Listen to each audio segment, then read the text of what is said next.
Noble and King or two, Ragatha Jackson, there's Kaufma.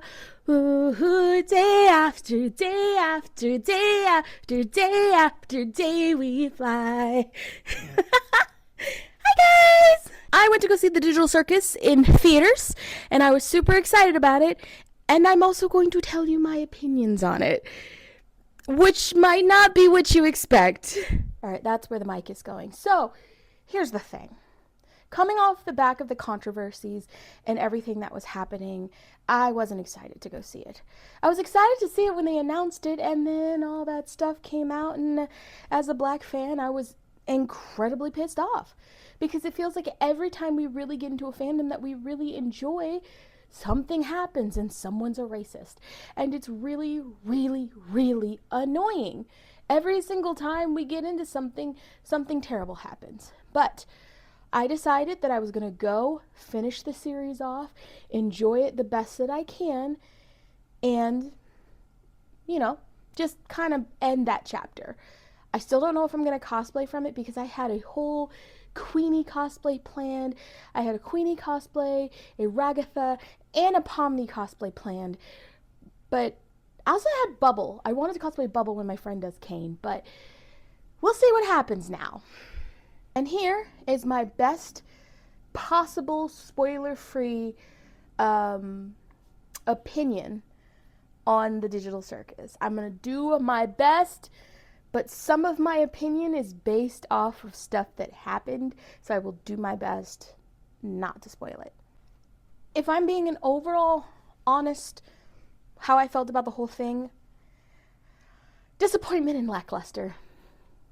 Unfortunately, because the movie itself took so much time focusing on one particular character, it didn't feel like I got to enjoy the rest of it with the whole cast and crew.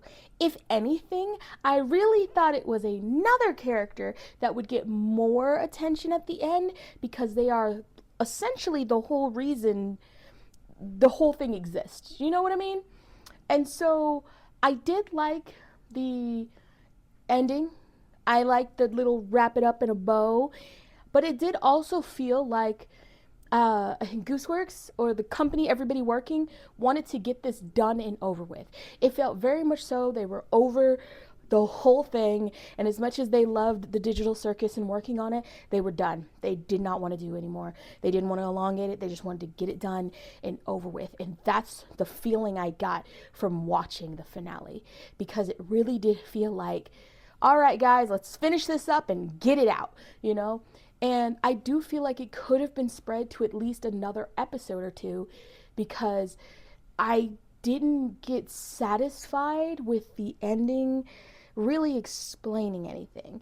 And I'm okay with series not always explaining everything, but there was a lot of things that were explained more than others that were unnecessary. That's all I can say that's spoiler free. Now I'm diving straight in. If you do not want to know any spoilers, you do not want to be spoiled on anything, I'm not going to spoil it for you, because I'm giving you a warning right now, just in case anything I say might lead to... From this point forward, this is the spoiler section of my opinion.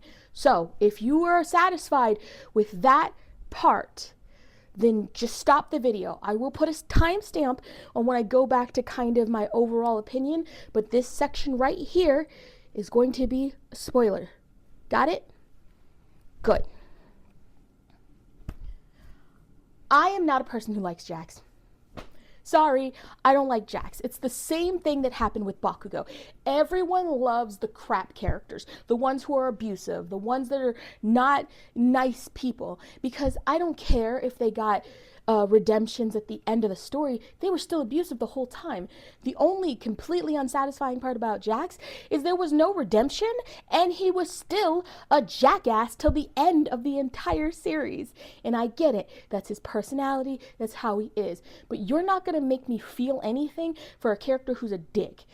I have always been like Gangle. I was the person who was teased a lot, who was made fun of for being sensitive, who was treated like shit. But I grew more like Pomni and kind of started sticking up for myself more, kind of started pushing back when people are assholes, you know? And so I don't like how it became this Jack fest, this jack off fest, where it was nothing but, aw, look at him, he went through bad stuff, aw, look at his terrible things that happened, aw. And then there's the section of us going into his backstory that was like, oh, okay, cool, I guess, which is supposed to make us feel bad for him. And then it just kind of goes, okay, well, we're not getting it back, but I hope you feel bad. You know what I mean? And so it was like, I felt it was completely unnecessary. Or if it was gonna happen, I wish it happened before, you know, I'll just say it, the abstraction. And I'm not saying this just because I hate Jax, because there's plenty of characters that I dislike that have gotten better. Like, I hated Bakugo, but towards the end of Hero Academia, I respected him. I had more respect for him, and I started to be like, okay. The whole class just looks at him like he's everybody's favorite shithead, but he is trying to do better. He's trying to maintain that anger management. It's just really hard for him, so he's doing better. Jax never did better, nor would he ever be given the opportunity to do better, except for in reality, in which we wouldn't know because we're not going to get that part of the story. Does that make sense? I wanted to learn more about Kinger. I wanted to learn more about, you know, everybody's backstories and really where they came from, and kind of throwing that in to a 1-minute slide at the end of the entire series felt like a damn here kind of situation.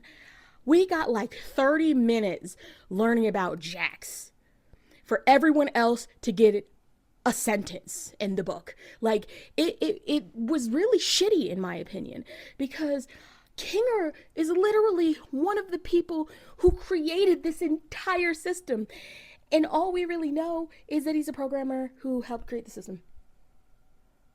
We should have had more of a deep dive into Kinger. Maybe who Queenie was a part of this whole situation, other than just his wife or just his girlfriend.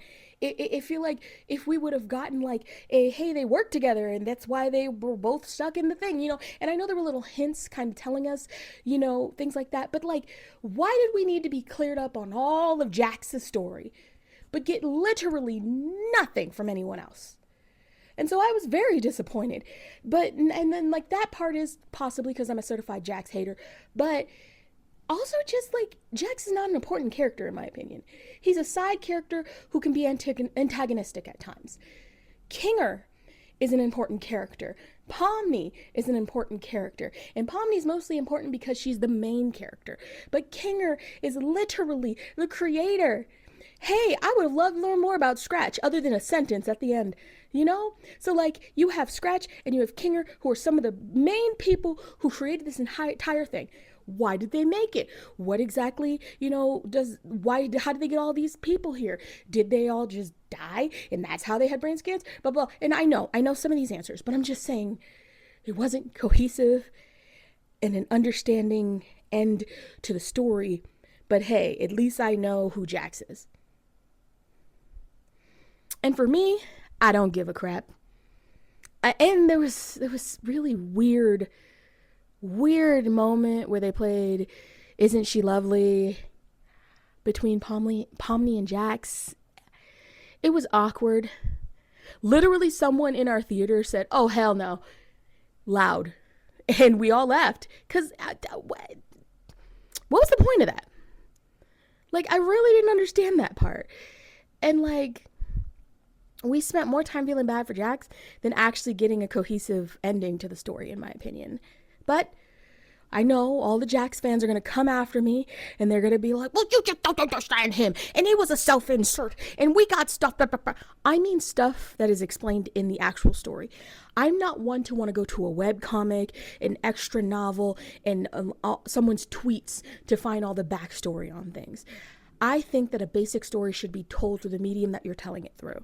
Meaning, if I'm reading or watching something, the majority of what I need to know should be told through that. I shouldn't have to go deep diving into someone's tweets to find why the character is how they are. Sorry, not sorry. I just think that you need to tell a cohesive story through the medium it was told through. And then if you have fun facts or extra things, you could tell those through webcomics, picture illustrations, someone's tweets or whatever. That's fine.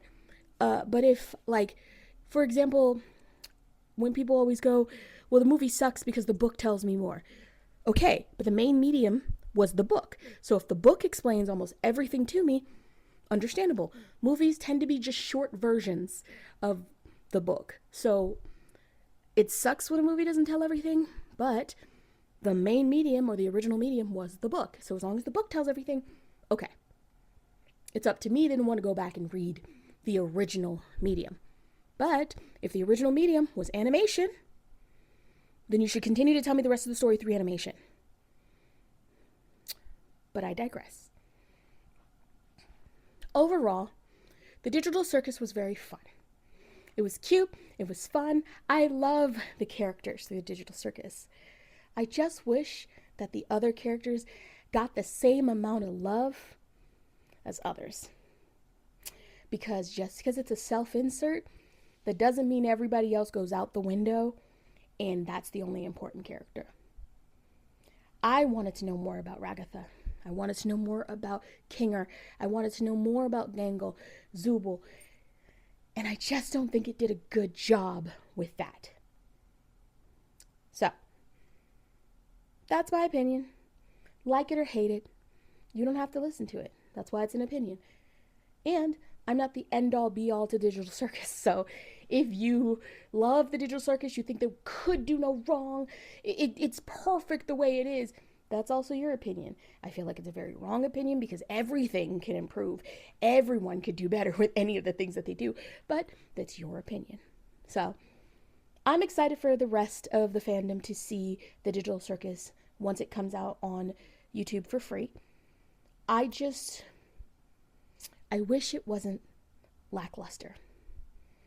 I wish there was more to it than a show about someone's self-insert halfway through the show. But it is what it is. I'm still deciding whether or not I want to cosplay. Who knows? But it was a fun run while it was here. So,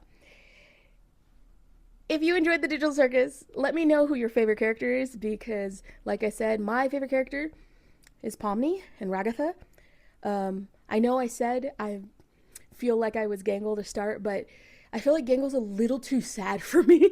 I love her, but Pomni and Ragatha are closer to my speed of who I am because Ragatha looks like the character everybody treats like the nagger, and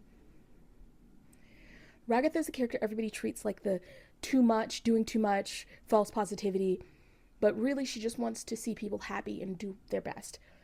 And Pomni is a problem solver. Even though she's terrified and nervous, she's a problem solver. And that's how I feel that I am, and there's some of my favorite characters. I also, of course, have a guilty love for Kinger just because he's goofy, and my husband will walk around the house going, "Oh, hey, Pomni," for no reason whatsoever. And so because he does that, it just makes me giggle. But anyway, that's my opinion. Love you guys. I will see you another time. Let me know if you enjoy videos like this, and I can give more of my opinion on other things. I'm just not used to doing it because normally people yell at me and get mad when I give my opinion. So let me know what you guys think. Bye!